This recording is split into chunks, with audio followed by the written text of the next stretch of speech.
Mga kayuday, for this video meron naman tayong lulutuin. Tayo po ay magluluto ng salmon fillet with garlic.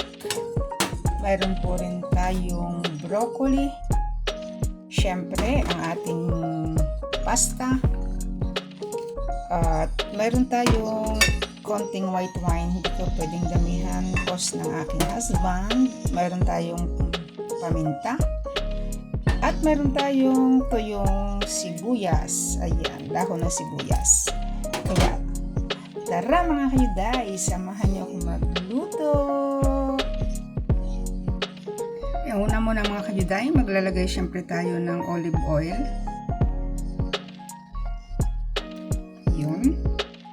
Ayan, atin lang painitin mga kayuday. Ihulog natin ang ating garlic. Ayan, hulog na natin mga kayuday ang ating bawang.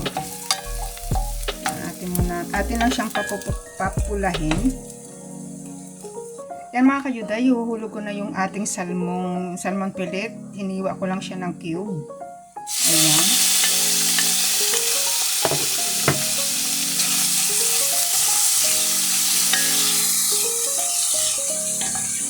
Igisa lang natin siya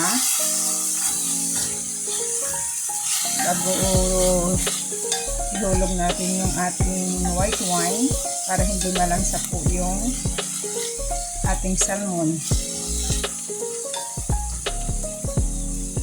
kasi nakakatanggal lang sa ang white wine. Yan, atin lang papulahin ng kaunti. Yan mga kayuday, hulog na natin ang ating white wine. Ayan, kaunti lang siya. Kasi nga, kakain din sa ating asawa. Yan, hayaan lang natin ma-evaporate ang ating white wine. Ayan mga kayuday, lagyan natin ng dahon ng sibuyas na tuyo. Ayan, pero ito ay yung yung paraan sa pagluto. Kumbaga akin ang recipe nilalagay ko sa salmon. Sunod natin ang paminta. Ayan. Ayan. Salip na haluin, i-shake lang natin mga kayuday kasi dahil ng white wine. Maglalagay din po ako ng frozen na parsley. Nilalagay ko sa freezer para hindi po masira. Ayan. Ating haluin na ngayon kasi na-evaporate na po yung ating white wine. Ayan, tapos mamaya dagdagan natin ng kaunting tubig. Ayan mga kayuday, maglalagay lang tayo ng kaunting tubig. Ayan, para po sa paghulog ng ng ating broccoli. Maglalagay na rin po ako ng kaunting asin. Yan, atin mulang takpan.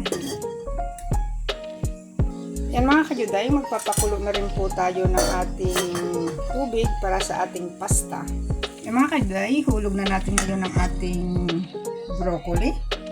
Ayan, hintayin lang natin kumulo para bago haluin.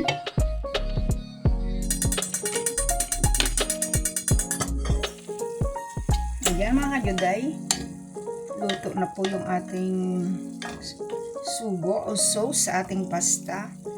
Maganda yung half cook lang po ang ating broccoli. Ayan.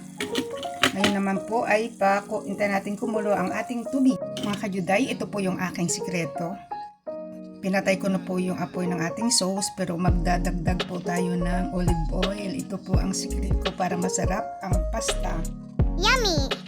Wow! Ayan, kumukulo na po yung ating tubig. Maglalagay na po ako ng asin sa ating tubig para sa ating pasta. Ayan, huhulog na po natin. Ayan, maglalagay lang tayo po ng timer na 11 minutes pero ang niya ay cooking ay 12 minutes pero pag gusto ko ay medyo al dente ang ating pasta. Yan mga kayuday, luto na po yung ating pasta. Ihulog na po natin ngayon ang ating salmon fillet with broccoli. Ayan, haluin lang natin.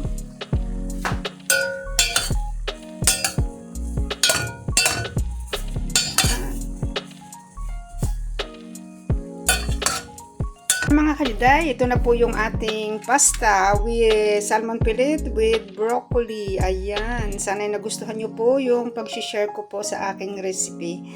At kung hindi pa po kayo nakaka-subscribe sa aking YouTube channel, bigyan naman subscribe, click the button para updated po kayo sa aking mga video pang mga susunod. Maraming salamat. Ciao, ciao!